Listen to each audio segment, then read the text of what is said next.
I did not flinch, I did not step back, I simply turned my head very slowly and looked at him.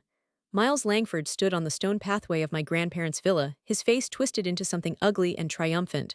The morning sun caught the sheen of sweat on his forehead, and I noticed how his hands trembled at his sides. He thought he was terrifying, he thought I would crumble. "Hand it over or else," he hissed. I kept my breathing even. I kept my hands still at my sides, fingers loosely curled, not clenched. I let the silence stretch long enough that he started to shift his weight from one foot to the other. I had spent the past 5 years of my career negotiating commercial real estate transfers worth over $12 million for clients who thought they could bully me into concessions. I had sat across conference tables from developers twice my age who raised their voices and pounded their fists. Miles was not terrifying. He was simply loud. "My name is Clara Henderson, and I am 38 years old. I am a commercial real estate analyst by profession, but that was never how my family described me. To them, I was the reliable one, the quiet one, the one who could be counted on to handle the paperwork and the logistics and the inconvenient details nobody else wanted to touch. The one who would show up early to family gatherings to set the table and leave late to wash the dishes. The one who never complained, never demanded, never caused a scene." They mistook my silence for submission. They were about to learn otherwise. I want you to pause for just a moment and think about what I am about to tell you. If you have ever sat in a room where your own blood treated you like an inconvenient stranger, like a piece of furniture that happened to have a pulse, then you already know the specific ache I am describing. It is not the sharp pain of a single betrayal. It is the slow erosion of being overlooked for years, being dismissed, being told in 1,000 unspoken ways that you matter less than everyone else in the room. If you have ever felt that, I need you to understand something. You are not imagining it, and you are not alone. That feeling exists because someone decided you deserved it, and they made that decision based on nothing but their own greed and insecurity. Tell me what city you are listening from. I want to know who is out there, because today, I am going to tell you exactly what I did when my family tried to steal everything my grandparents built. And I promise you, the end is not what you expect. Now, let me take you back to how this nightmare started. To understand what happened on that stone pathway, you need to understand the world I lived in for the better part of a decade.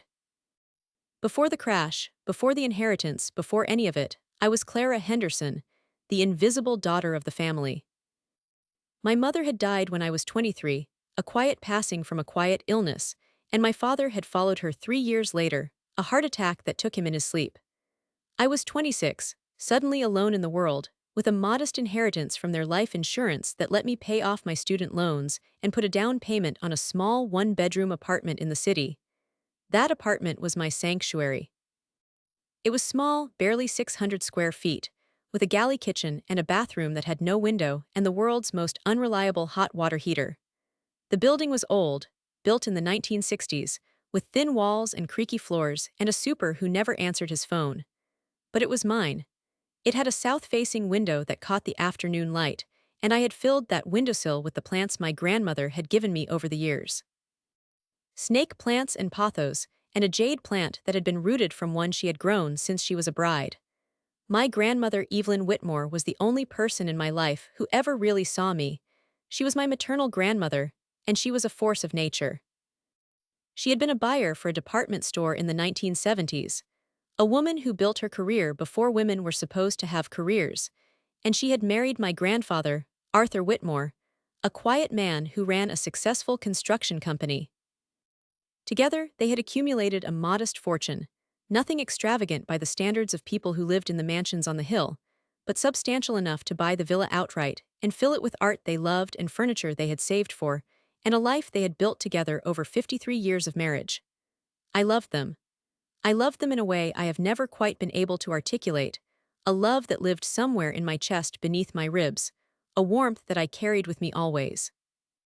My grandmother taught me to bake bread. My grandfather taught me to play chess. They taught me that the loudest person in the room was not always the smartest, that patience was not weakness, that the best revenge was a life well lived. My grandmother's favorite saying, the one she repeated to me every time I came to visit, every time I sat with her in the garden and she poured us both a cup of tea: "Clara, never let them see you sweat. The quietest person in the room often holds the strongest." I held that line close to my heart, like a locket she had given me, a silver locket that had once belonged to her mother, with a hidden compartment that held a tiny photograph of my grandparents on their wedding day.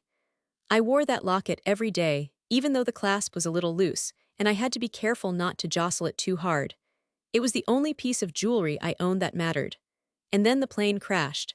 It was a Tuesday, mid-October. I was at my desk, reviewing a lease agreement for a new development downtown when my phone rang. I did not recognize the number. I almost did not answer. I was in the middle of a negotiation and I hated interruptions. But I picked it up anyway, and I heard a voice I did not recognize, a woman's voice, professional and measured, asking if I was Clara Henderson, the granddaughter of Arthur and Evelyn Whitmore. I said yes, and she told me they were gone. A private charter, a short flight to visit their oldest friends in Maine, a routine trip they had made dozens of times. The pilot had reported engine trouble and then nothing. The wreckage was found in a wooded area 12 miles from the airport. There were no survivors. I did not scream. I did not cry. I set my phone down on the polished mahogany of my desk and I stared at the wall for a long moment, and then I closed my laptop, stood up, and walked to the window. Outside, the city was still moving, cars and people and life, all of it indifferent. The world had not stopped, even though mine had. I called my Aunt Beatrice. She answered on the second ring, and I heard her voice crack when I told her, and I felt a surge of something that might have been guilt for doubting her, for assuming the worst. She cried. She cried hard. She said she would handle the arrangements, that she wanted me to come to the villa, that we needed to be together as a family. I went. Of course I went. I packed a bag and I drove the 3 hours to the villa, through farmland and small towns and winding country roads, and I arrived in the late afternoon, the autumn sun low and golden. The villa looked the same as it always had, white stone and terracotta roof, climbing roses on the trellis, the stone pathway where I had learned to ride a bicycle. My grandmother's garden was still blooming, chrysanthemums and asters and the last of the dahlias. Beatrice met me at the door. She was my mother's older sister, 62 years old, with the same sharp cheekbones and dark eyes that my mother had, but there was a hardness in her face that my mother had never carried. She embraced me, and I felt the tension in her shoulders, the way she held me just a moment too long, the way she pulled back and studied my face as if looking for something. "I'm so sorry, Clara," she said, and her voice was soft, but her eyes were not. Her husband Frank stood behind her, hands in his pockets, nodding slowly. Now, let's be reasonable," he said, which was what he always said when someone said something that made everyone uncomfortable. Frank was a retired accountant, a man who had built a comfortable life on being the kind of person who never made waves, never took sides, never did anything that might require him to have an opinion. He was pleasant and bland and utterly useless. And then Miles stepped out of the living room, a glass of wine in his hand, already drinking. My cousin Miles. Beatrice and Frank's only child, 34 years old, a man who had never held a job for more than 18 months, who had never lived anywhere without his parents paying for it, who had a gift for showing up exactly when there was something to be gained. He looked at me, and his face arranged itself into an expression that was supposed to be sympathy. "Hey, Clara," he said. "Tough break." That was when I knew. That was when something cold settled into my chest, a clarity that I had never felt before. That was not grief in his voice. That was anticipation. But I said nothing. I accepted a cup of tea. I sat in the living room and listened to Beatrice talk about funeral arrangements and memorial services and who should speak at the service. I watched Miles refill his glass twice. I watched Frank nod along to everything his wife said. I watched the three of them, and I felt the shape of something forming in my mind, a question I did not yet have the answer to. The funeral was a week later. It was beautiful in the hollow way that funerals are beautiful, with flowers and eulogies and people who cried. I sat in the front row next to Beatrice. I held it together. I did not cry until the very end when they played my grandmother's favorite song, an old jazz standard she used to hum while she gardened. And then I let myself cry, just for a moment, just long enough to feel the weight of it. After the funeral, there was the reading of the will. We gathered in the villa's living room, the same room where I had spent countless Christmases and Thanksgivings and Sunday afternoons. The afternoon light came through the tall windows, casting long shadows on the hardwood floor. A man I did not recognize stood by the fireplace, a leather briefcase on the coffee table in front of him. He was in his early 60s, I guessed, silver-haired and sharply dressed, with the kind of quiet authority that came from decades of practice. "Miss Henderson," he said, and his voice was calm, measured. I am Raymond Sterling. I have been your grandparents' attorney for the past 20 years. I had never met him before. I had heard his name in passing in the way that you hear about the family lawyer, but I had never had any reason to speak to him. My grandparents had handled their own affairs, and I had never asked about the details. He opened his briefcase and removed a document, thick and official-looking, bound with a blue cover. He cleared his throat. The will of Arthur and Evelyn Whitmore, signed and notarized, dated March 15, 2019. Beatrice leaned forward. Miles sat back in his chair, arms crossed. Frank folded his hands in his lap. Raymond Sterling read the will aloud. It was standard in most respects. There were bequests to charities, specific gifts to friends and neighbors, a painting to the local museum, a donation to the library. And then the remainder, the estate, the villa and the investments and the savings accounts, everything they had built over 5 decades of marriage. All of it to me. I felt the temperature in the room drop. I heard Beatrice's breath catch. I saw Miles sit up straight, his arms uncrossing, his hands gripping the armrests of his chair. There must be a mistake, Beatrice said, and her voice had gone sharp, almost shrill. That cannot be right. It is correct, Mrs. Langford, Raymond Sterling said. I drafted the will myself, per Mr. and Mrs. Whitmore's explicit instructions. Their granddaughter, Clara Henderson, is the sole heir to their estate, with the exception of the specific bequests I have detailed. Miles laughed, a short, bitter sound. That's insane. Clara gets everything, she doesn't even come to family dinners. She lives in a shoebox in the city, she's nobody. I said nothing. I sat perfectly still, my hands folded in my lap, and I looked at Raymond Sterling. He caught my eye, and I saw something flicker there, a recognition, an acknowledgement. He knew. Whatever else was happening, he knew what was in that will, and he knew it was what my grandparents wanted. The reading ended. Beatrice stood up, her face pale, her hands shaking. We need to talk, she said to me, and it was not a request. I followed her into the kitchen, the room that had always been my grandmother's domain, the room that still smelled like her, like vanilla and lemon and the herbs she grew on the windowsill. Beatrice turned to face me, and I saw something in her eyes that I had never seen before. Fear. Clara, she said, and she tried to soften her voice, tried to sound reasonable. This is not fair to your cousin. Miles needs the money, he has debts. We all do. Your grandparents did not understand what they were doing when they wrote that will. They were old, they were confused. They were not confused, I said, and my voice came out even steady. I thought about the last conversation I had with my grandmother a week before she died, when she had called me to ask about the plants on my windowsill and she had said, I have everything arranged, Clara. You will understand when the time comes. They were old, Beatrice insisted. And you are not family, not really, you are just the one who showed up after your mother died, you are not a real Whitmore. I did not flinch, I did not cry. I looked at her face, at the slight twitch in her left eyelid, the way she was breathing too fast, the tremor in her hands. I need to think, I said, and I walked out of the kitchen, through the living room, past Miles and Frank, out the front door, onto the stone pathway. The sun had set, and the air was cool, and I stood there for a long time, looking up at the stars. I called Jenna that night. Jenna Russo. My best friend, a woman I had met in graduate school, a woman who wore cardigans and read Greek mythology for fun and worked as a paralegal at a small estate planning firm. My family had met her exactly once, at a birthday party I had thrown for myself at a small restaurant downtown, and Beatrice had referred to her afterward as that librarian friend who lives in a fantasy world. They had no idea what Jenna actually did for a living. They had no idea that she was a certified estate planning paralegal, that she had connections to the local probate court, that she had helped me file my own tax returns for years. They saw her quiet demeanor and her sensible shoes and her love of fantasy novels, and they dismissed her. They were very good at dismissing people.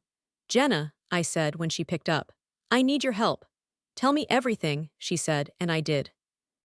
I told her about the will, about the inheritance, about Beatrice's reaction, about Miles's laugh. I told her about the sinking feeling in my gut, the certainty that this was not over. Get me the will, she said. Every page, every exhibit, every attachment. And get me the names of every bank and investment firm they used. I want to see everything my grandmother touched, I said. Every transfer, every transaction, every check, everything. She paused. You think something is wrong. I think they knew this was coming, I said. And I think they were already planning. 2 days later, Jenna called me back. She had found something. A document had been filed with the county, a form that would have allowed Beatrice to manage my grandparents' financial affairs. It had been submitted 3 weeks before the crash. The date is wrong, Jenna said. This was filed before they died, Someone was trying to position themselves to take control. I did not scream. I did not cry. I set my phone down on the kitchen counter and stared at the wall for a long moment, and then I picked it back up. Jenna, I said, I need to know everything.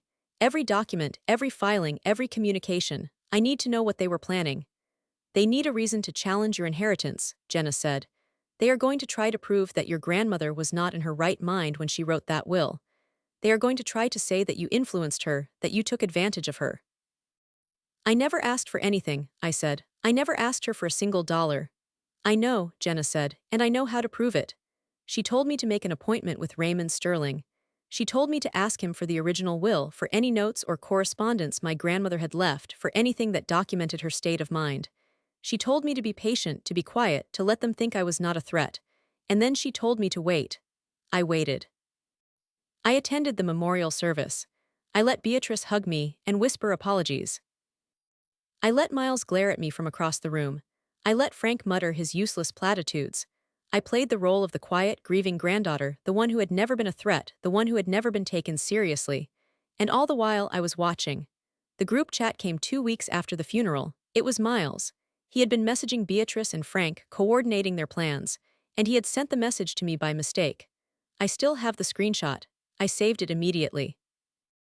I made 3 copies, saved one on my phone, one in the cloud, one on a flash drive that I keep in the silver locket my grandmother gave me, hidden behind the wedding photograph of her and my grandfather. The message was short. It read, "She is coming to the villa tomorrow morning. We move then. I found a doctor who will sign the declaration. We say she had a breakdown. She signs the house over to us, and we give her $500,000 to walk away. Beatrice, you handle the police. Frank, you handle the paperwork. I will handle Clara." I read it 3 times, the cold horror settling into my chest like a stone. Then I made a call. It was not Jenna. It was not the police. It was Raymond Sterling. "Mr. Sterling," I said when he answered, "I need to speak with you tonight. It is urgent." He did not ask questions. He gave me his address, and I drove to his office, a wood-paneled room overlooking the city skyline. He was waiting for me at his desk, his briefcase open, a document in his hand. "Miss Henderson," he said, "I have been expecting you." I told him everything. I showed him the screenshot. I told him about the doctor, about the plan, about the $500,000. I watched his face as he read the message, and I saw the anger flash there, quickly suppressed. "My grandparents knew," I said. "Did not they? They knew something like this would happen." He nodded slowly. "Your grandmother was not naive, Miss Henderson. She loved this family. But she was not blind. She saw what was happening. She saw how they treated you. She saw how they undervalued you." He closed his briefcase and opened a drawer in his desk, pulling out another document. This one was different. It was sealed in a plain manila envelope, and when he opened it, I saw the words, "Codicil to the last WILL and Testament of Arthur and EVELYN WHITMORE." "This was drafted 6 months before the crash," he said. "Your grandmother came to me herself. She said she had a feeling, a premonition that something would happen. She wanted to make sure you were protected." The codicil was short. It stated that any beneficiary who challenged the will, who attempted to contest the inheritance, who filed any legal action or took any steps to undermine the testator's wishes, would forfeit their inheritance entirely. It named me as sole executor of the estate, with full authority to manage the assets, to distribute the bequests, and to enforce the terms of the will.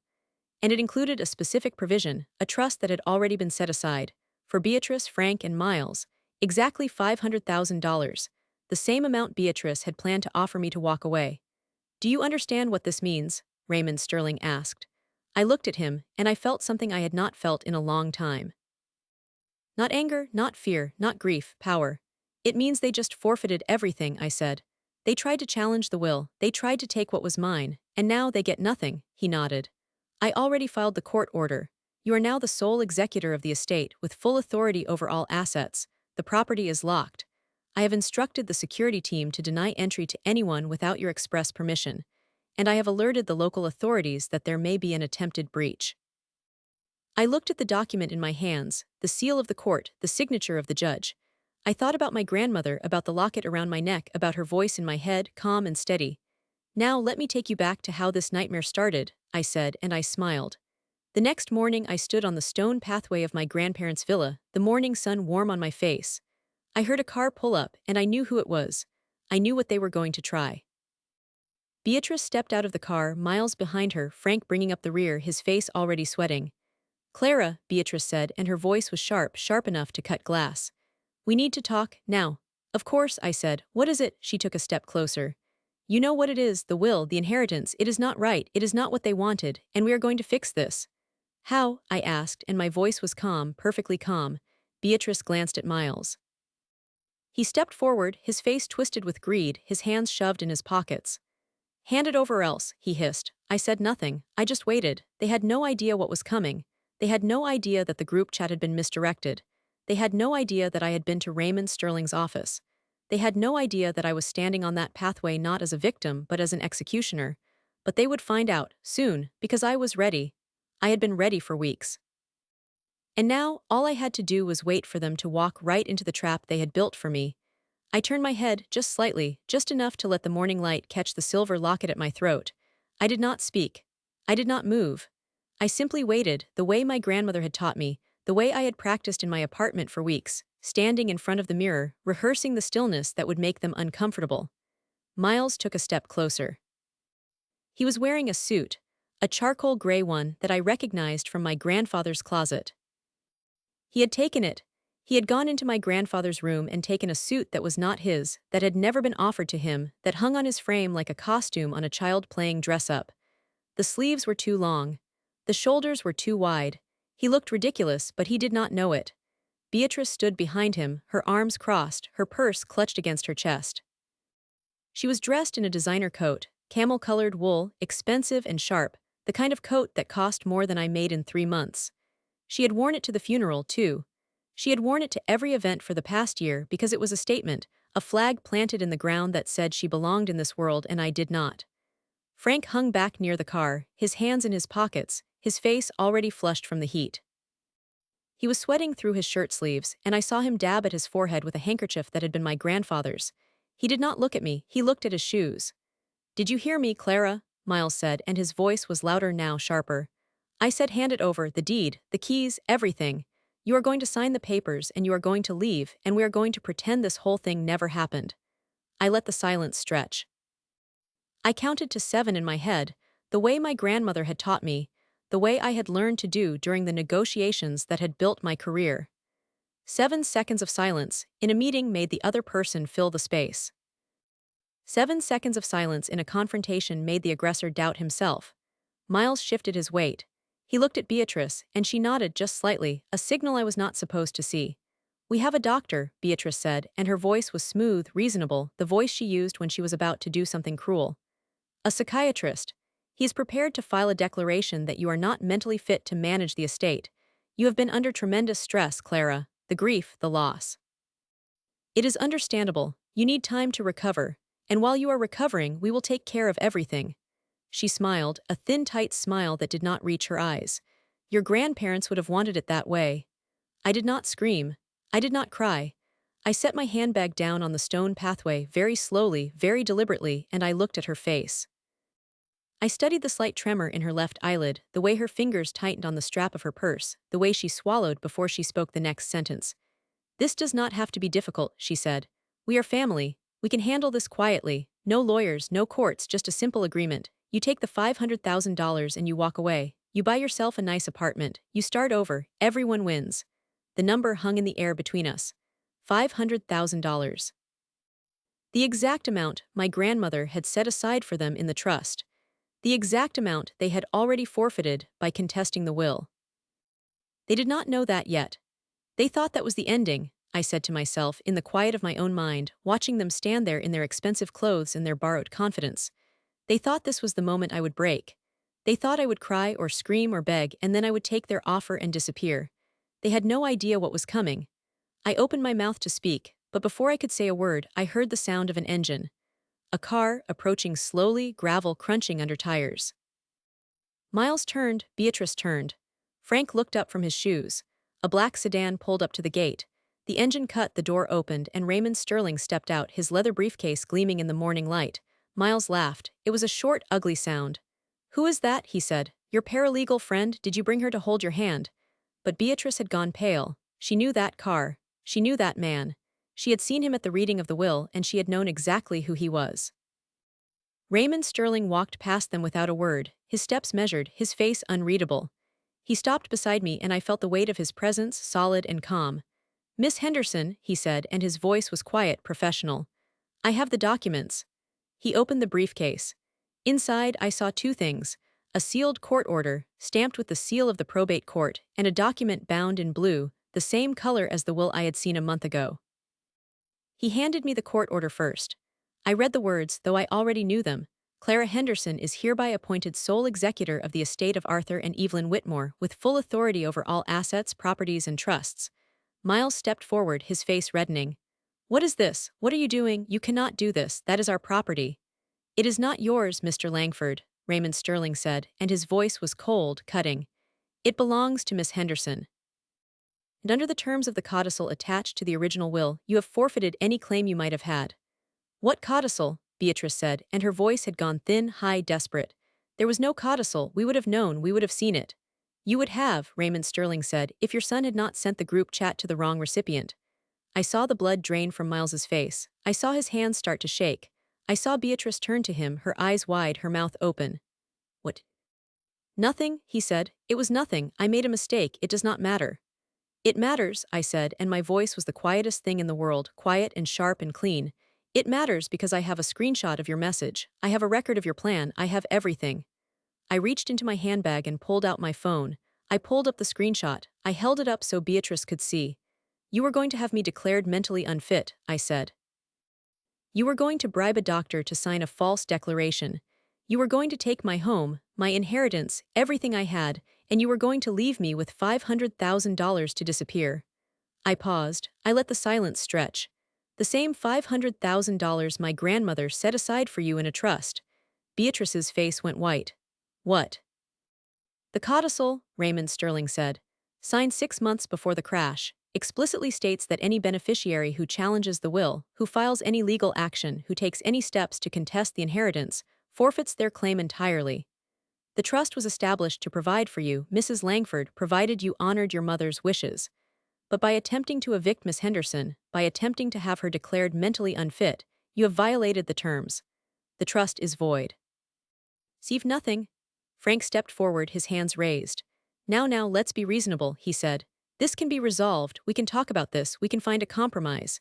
"There is no compromise," I said. "The property is locked, the police have been notified, and you will leave these premises now or I will have you removed." Miles started shouting. I did not catch all of it, something about fairness, something about what he deserved, something about how I had never been a real part of the family. His voice was high and shrill, and his hands were shaking, and he looked at me with a hatred that was raw and ugly. Beatrice started to cry. I watched the tears roll down her cheeks, and I recognized them for what they were, not grief, not remorse, but rage, pure and simple. She was furious that her plan had failed, that I had outmaneuvered her, that her son had undone everything with a single misplaced message. Frank stood in the middle, his hands still raised, his mouth open, his face sweating. He looked lost, the way he had always looked, the way he looked every time someone asked him to take a side. I watched the three of them and I felt something settle in my chest, something cold and clean and final. I turned and walked back into the villa. The door closed behind me with a soft, final click. I stood in the foyer, my hand on the handle, and I listened to the sounds outside. Miles was still shouting. Beatrice was crying or screaming, I could not tell. Frank was trying to calm them both, his voice rising and falling in useless circles. And then I heard something else. A siren, distant at first, growing closer. Raymond Sterling came in through the side door, his briefcase still in his hand. "The police are here," he said. "They will handle the rest." I nodded. I walked to the living room, the room where I had spent so many afternoons with my grandmother, and I sat down on the couch, the same couch where she had taught me to knit, where she had told me stories about her childhood, where she had given me the locket I wore around my neck. I pulled the locket open. The photograph of my grandparents smiled up at me, young and hopeful and full of love. "She knew," I said, and my voice was barely a whisper. "She knew they would try this." "Your grandmother was a remarkably perceptive woman," Raymond Sterling said. "She saw what the rest of the family refused to see. She knew that you were the only one who could carry her legacy forward." I closed the locket. I tucked it back under my collar. "Now what?" I asked. "Now we sign the final documents," he said. "We transfer the assets, we close the estate, and then you decide what you want to do with the rest of your life." I looked around the room at the bookshelves my grandfather had built, at the paintings my grandmother had collected at the house that was now mine. I need to call Jenna, I said. She will want to know it worked. I pulled out my phone. I dialed her number. She answered on the first ring. It is done, I said. Did they try it? They tried it. They failed. Good, she said. Now come over. I have champagne. I laughed, the first real laugh I had let out in weeks. I spent the next 2 hours at the villa, walking through the rooms, touching the furniture, remembering. I stood in my grandmother's garden and I picked the last of the dahlias, and I brought them inside and put them in a vase on the kitchen counter. I called a locksmith. I changed the locks. I called the security company and gave them new instructions. No one enters without my permission. No one enters without my name on the list. And then I drove to Raymond Sterling's office. The wood-paneled room overlooked the city skyline, the same room where I had sat a month ago, the night I had shown him the screenshot. He welcomed me in, gestured to the chair across from his desk, and spread the documents out in front of me. These are the final transfer papers, he said. Once you sign, the estate is legally yours, free and clear. The properties, the investments, the accounts, everything. I picked up the pen. I looked at the documents. I thought about my grandmother, about the day she had given me the locket, about her voice in my head, calm and steady. I signed. I signed my name on each page, 37 signatures in total. I watched the ink dry. I felt the weight of it settle onto my shoulders, not heavy but solid, like a foundation that had been waiting for me all along. And the trust? I asked. The 500,000. Void, he said. As of this morning. They forfeited it when they arrived at the villa with the intent to evict you. It goes back into the estate to be distributed per your discretion. I thought about that. I thought about Beatrice, about Miles, about Frank. I thought about the $500,000 they had been counting on, the money my grandmother had set aside for them, the safety net they had burned. They thought they had won, I said. They thought they had me cornered. They thought the 500,000 was a bribe, a way to buy me off. They had no idea it was already theirs. They underestimated you, Raymond Sterling said. They underestimated your grandmother, and they underestimated the law. I nodded. I stood up. I shook his hand. Thank you, I said, for everything. Your grandmother was my client for 20 years, he said.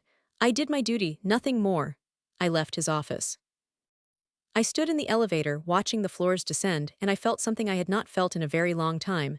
Free, I called Jenna. She answered and I told her the news.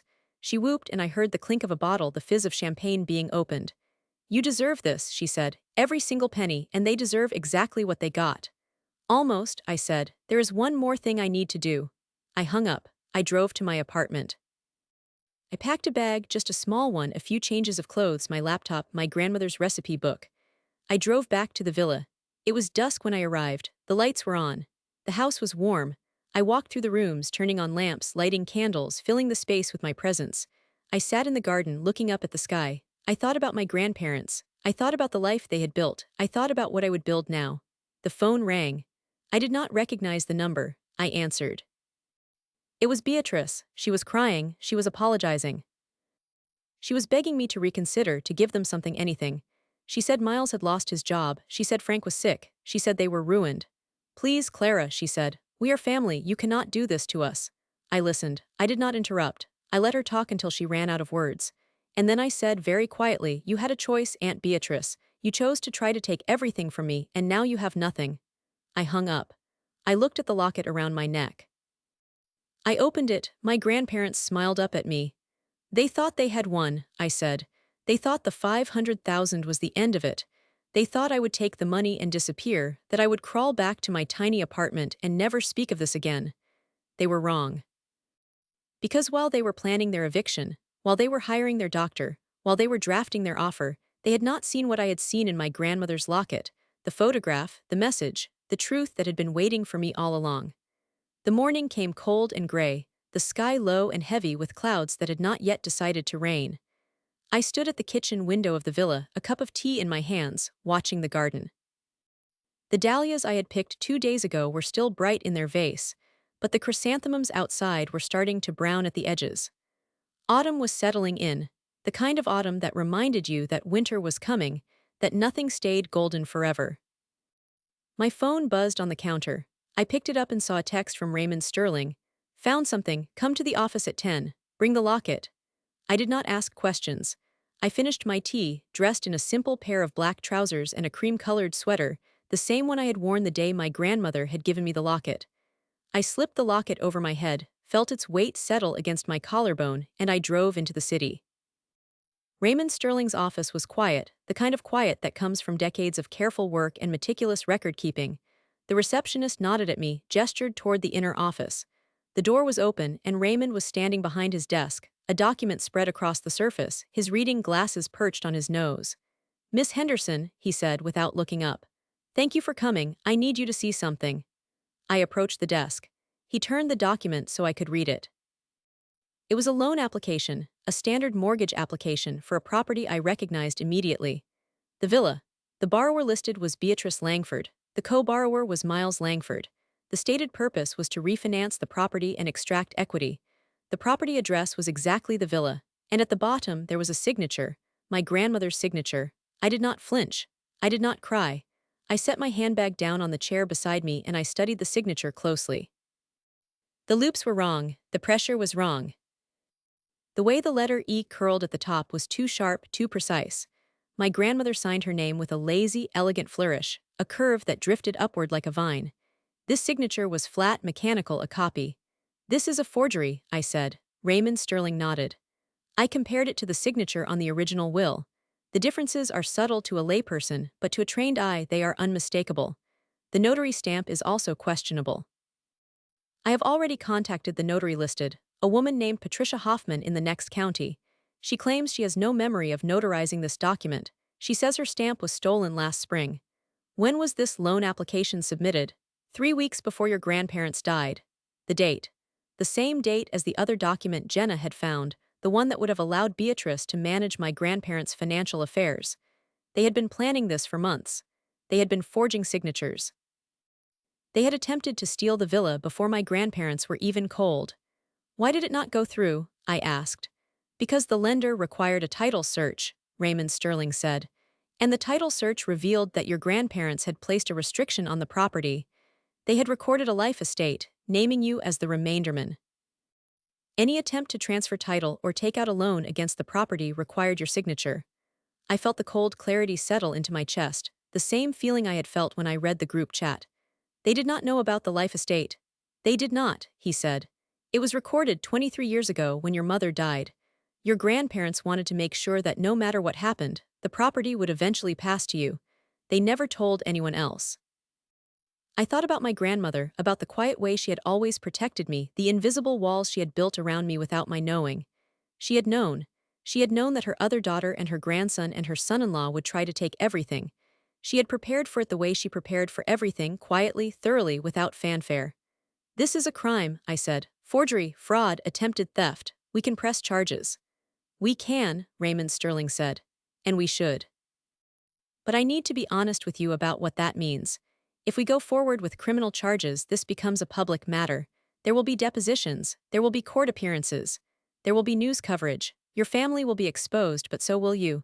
Your name, your inheritance, your private grief, all of it will become public record." I looked at the forged document.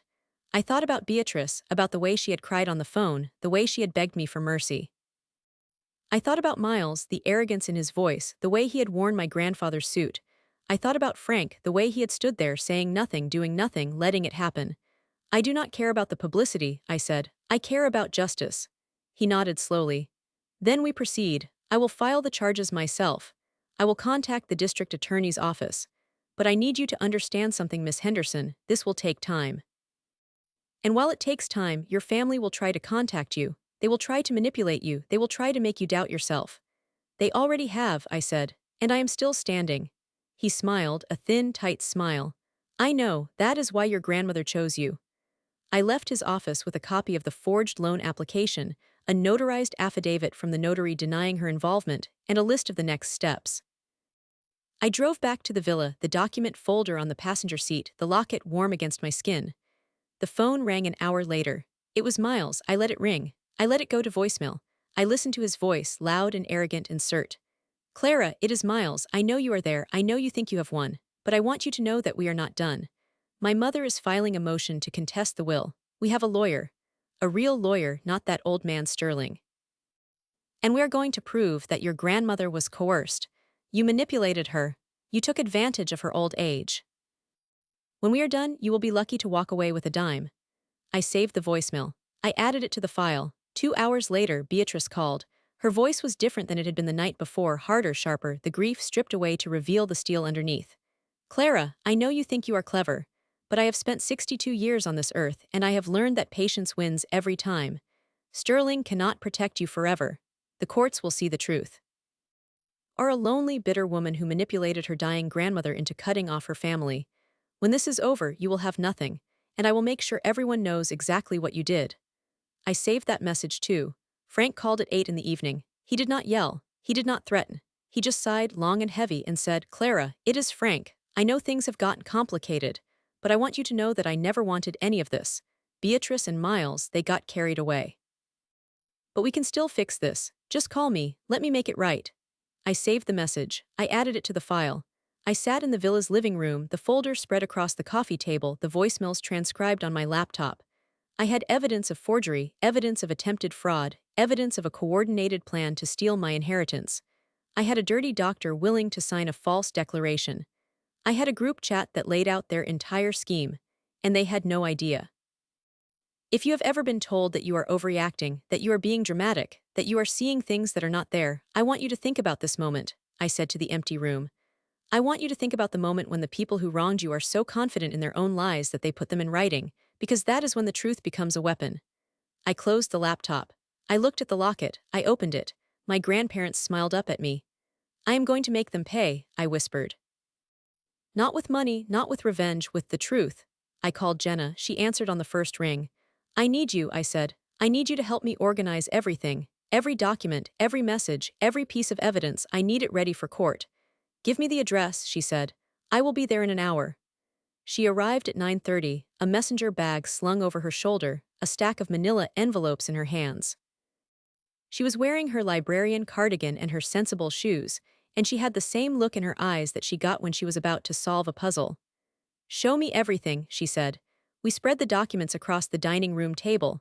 The original will, the codicil, the forged loan application, the affidavit from the notary, the group chat screenshot, the voicemail transcriptions, the list of the Dr. Miles had contacted, the one who was willing to sign the false declaration. Jenna opened her bag and pulled out a set of tabbed dividers, a highlighter, a notebook, a roll of labels. She worked quickly, methodically, dividing the evidence into categories: criminal fraud, civil contest, witness statements, communication logs. Where did you get this? She asked, holding up the notary's affidavit. Raymond Sterling. He tracked her down this morning. Good, this is solid. A stolen stamp is a crime, and if they used it to forge a loan application, that is multiple felonies. The district attorney will love this. She picked up the group chat screenshot. And this is the smoking gun. This proves intent. This proves conspiracy. This proves that they were planning to have you declared mentally unfit before you even had the chance to take possession of the estate. And the codicil, I said. The codicil proves that my grandmother knew they would try something. She prepared for it. Jenna nodded. The codicil is your strongest piece of evidence. It is dated, signed, notarized. It establishes clear intent, and it creates a legal mechanism for disinheriting them if they challenge the will, which they did. The moment they tried to evict you, they triggered the forfeiture clause. She paused, tapping her pen on the table. Which means the trust is void. The $500,000 goes back into the estate, and if they tried to access it or claim it after the codicil was triggered, that is embezzlement. I thought about that. I thought about the $500,000, the money my grandmother had set aside for them, the money they had forfeited. I thought about the fact that they did not even know they had lost it yet. Did they try to access the trust? I asked. Jenna pulled out her phone, scrolled through her notes. I checked with the bank this morning. There was an inquiry, a request to transfer the funds into a joint account. It was submitted 2 days after you were named executor. It was denied because the codicil had already been filed with the court, but the request itself is evidence. It shows they were trying to take the money before the will was even settled. I felt the shape of it forming, the case, the evidence, the story. It was not just one crime. It was a pattern of greed and arrogance and desperation.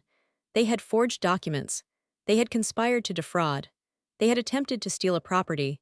They had attempted to take money that was not theirs. And they had done it all in writing.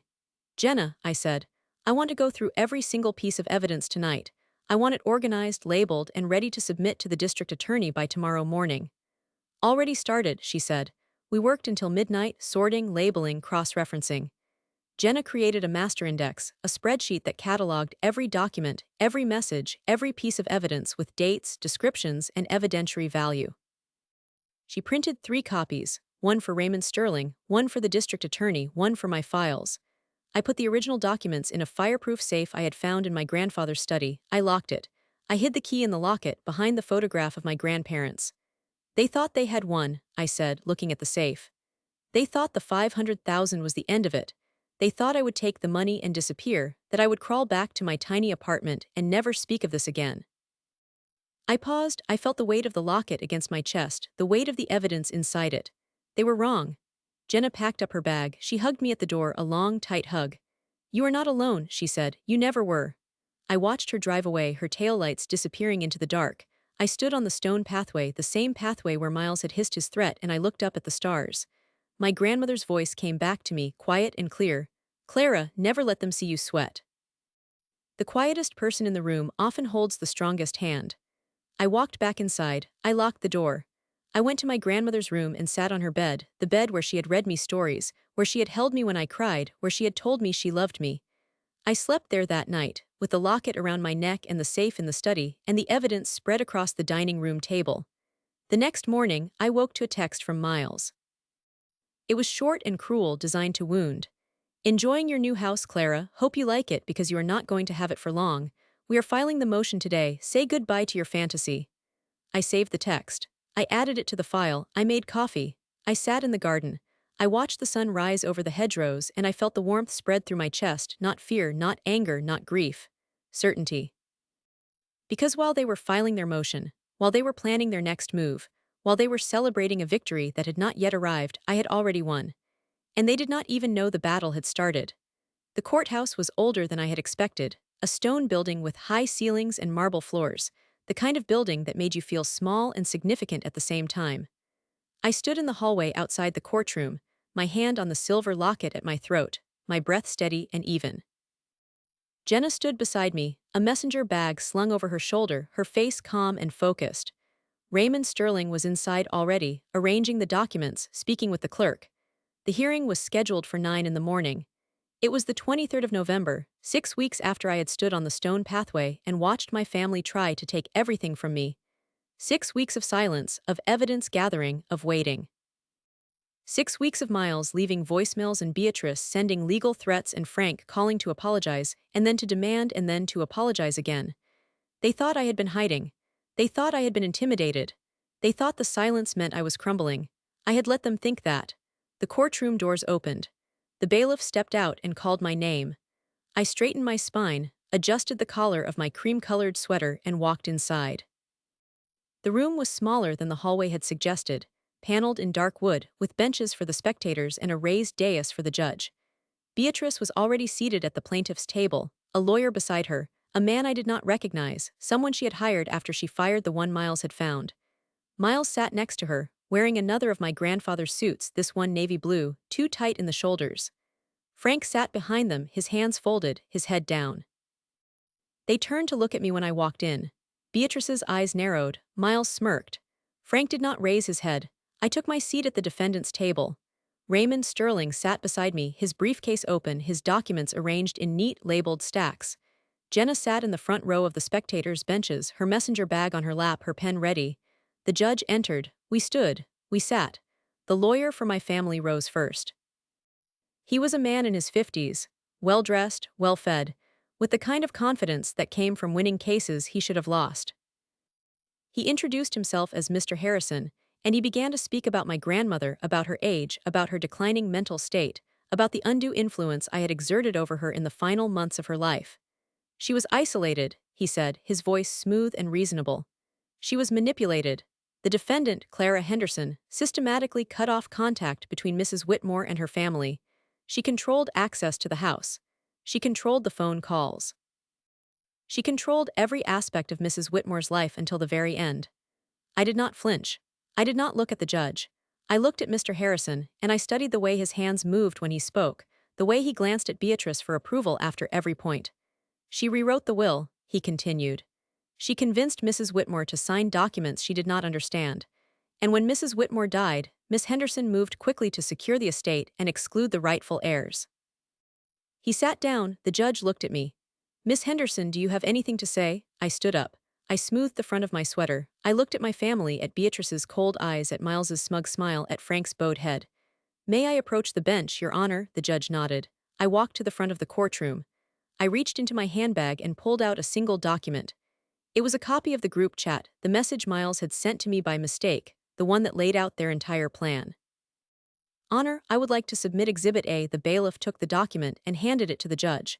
The judge read it. His expression did not change. Exhibit A is a group chat message sent by my cousin, Miles Langford, to my aunt, Beatrice Langford, and my uncle, Frank Langford. It outlines their plan to have me declared mentally unfit, to bribe a doctor to sign a false declaration, and to evict me from my grandparents' property so they could take control of the estate.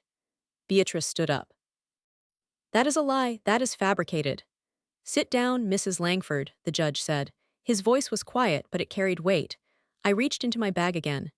Exhibit B is a certified copy of the original will, signed and notarized, naming me as the sole heir. Exhibit C is a codicil, signed 6 months before my grandparents' death, that explicitly states any beneficiary who challenges the will forfeits their claim. Exhibit D is the forged loan application, submitted by Mrs. Langford and Mr. Langford, bearing a forged signature of my grandmother. Exhibit E is the affidavit of the notary, Patricia Hoffman, who states that her stamp was stolen and that she did not notarize the document. I placed each document on the clerk's desk as I spoke. The room was silent. I could hear the ticking of the clock on the wall. Exhibit F is a voicemail from Mr. Langford, threatening to destroy my reputation. Exhibit G is a voicemail from Mrs. Langford, threatening to ensure that I lose everything. Exhibit H is a text message from Mr. Langford, sent this morning, stating that the family intends to file a motion to have me removed as executor. I turned to face my family. Beatrice was white, her hands gripping the edge of the table. Miles was staring at the documents, his face pale. Frank had finally lifted his head, and I saw something in his eyes that I had never seen before. Shame. Your Honor, I said, my grandparents built this estate over 53 years of marriage. They worked for every dollar. They saved and sacrificed and planned, and when they died, they left it to me because they trusted me to honor their legacy. My family has spent the past 6 weeks trying to steal it through forgery, fraud, and conspiracy. I paused. I felt the weight of the locket against my chest. I did not ask for this inheritance. I did not manipulate anyone. I simply showed up and I was present and I loved my grandparents. That was enough for them. It should be enough for this court. The judge looked at the documents. He looked at my family. He looked at me. I have reviewed the codicil, he said. It is legally sound. It is signed, dated, and notarized. It clearly states that any challenge to the will triggers a forfeiture of any claim. The trust established for Mrs. Langford, Mr. Langford, and Mr. Miles Langford is void. The estate remains in the sole possession of Miss Henderson. Beatrice stood up again. This is ridiculous. We were not challenging the will. We were simply asking for clarification. The forging of a loan application is not clarification, Mrs. Langford, the judge said. The attempted bribery of a medical professional is not clarification. The conspiracy to defraud an estate is not clarification. He turned to the bailiff. I would like the district attorney's office contacted. These documents suggest multiple felonies have been committed. Miles stood up, his chair scraping against the floor. You cannot do this. This is our house. Our money, she is nobody, she is just some orphan we took in. Mr. Langford, the judge said, sit down or I will hold you in contempt. Miles did not sit down. He started to shout. He said things I will not repeat, words that hung in the air like smoke. Beatrice tried to calm him.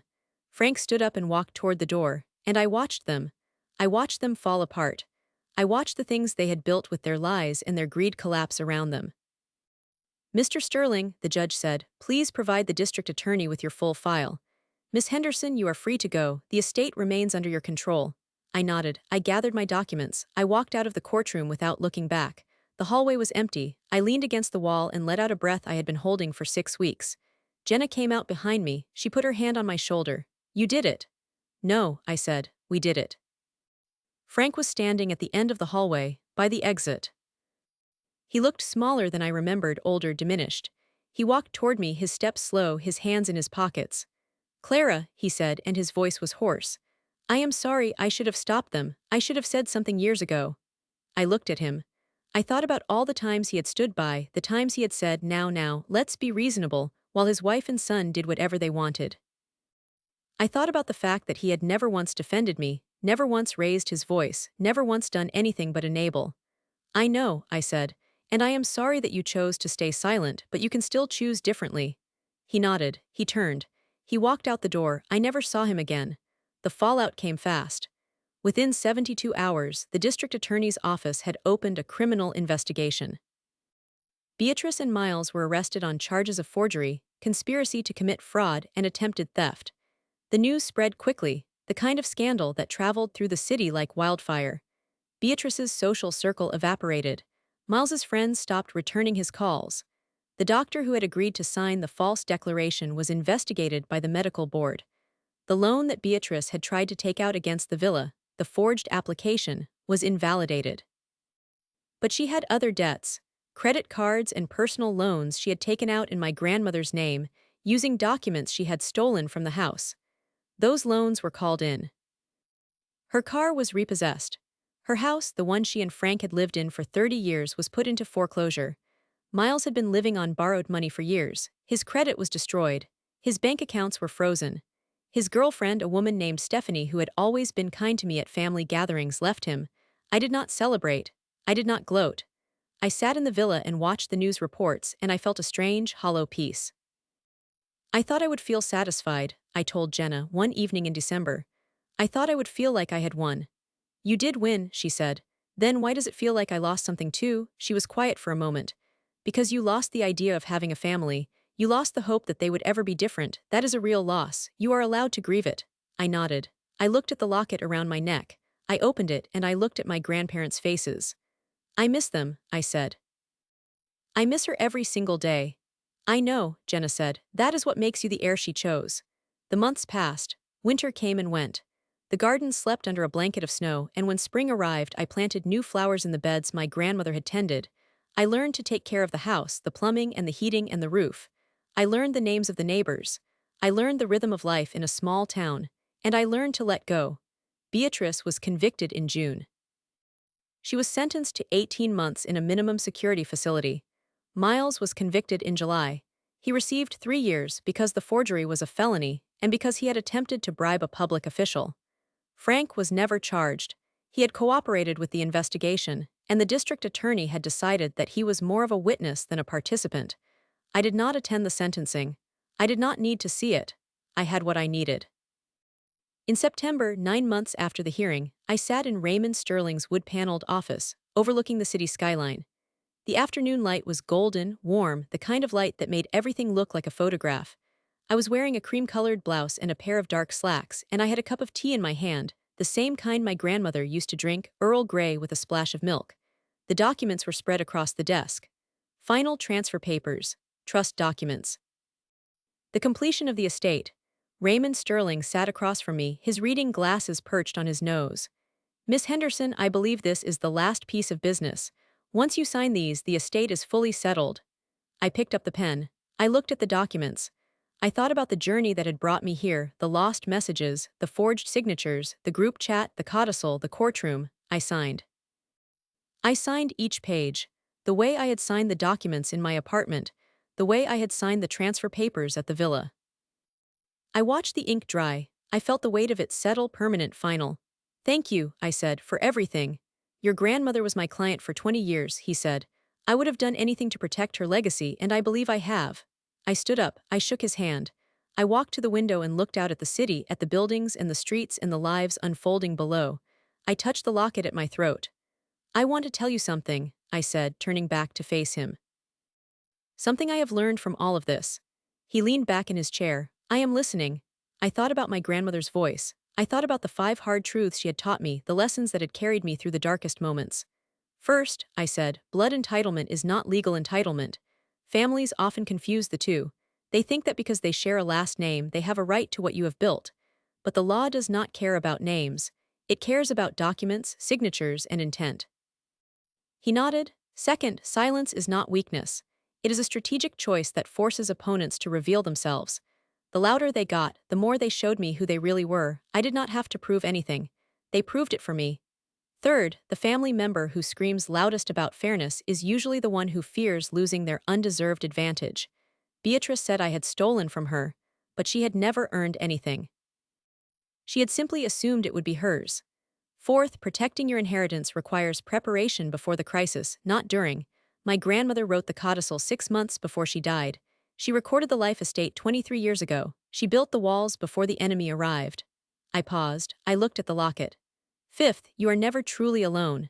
The people you least expect, like the family's own lawyer, may be your strongest allies, but you have to be willing to reach out. You have to be willing to trust someone. I set my tea down, I smiled.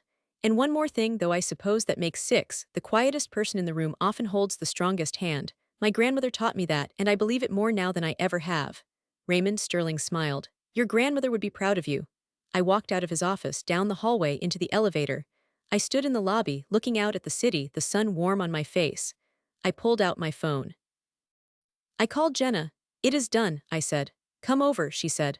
I have champagne, I laughed. I will be there in an hour. I hung up. I walked out of the building into the afternoon light, and I felt the weight of the locket against my chest, warm and steady, like my grandmother's hand on my shoulder. If this story spoke to you, if you have ever been told that you are not enough or that you do not belong, share it with someone who needs to hear it. The quietest person in the room is not the weakest. Sometimes the quietest person is the one who is watching, waiting, and building the case that will change everything. Keep your boundaries strong. Guard your peace, and I will see you in the next.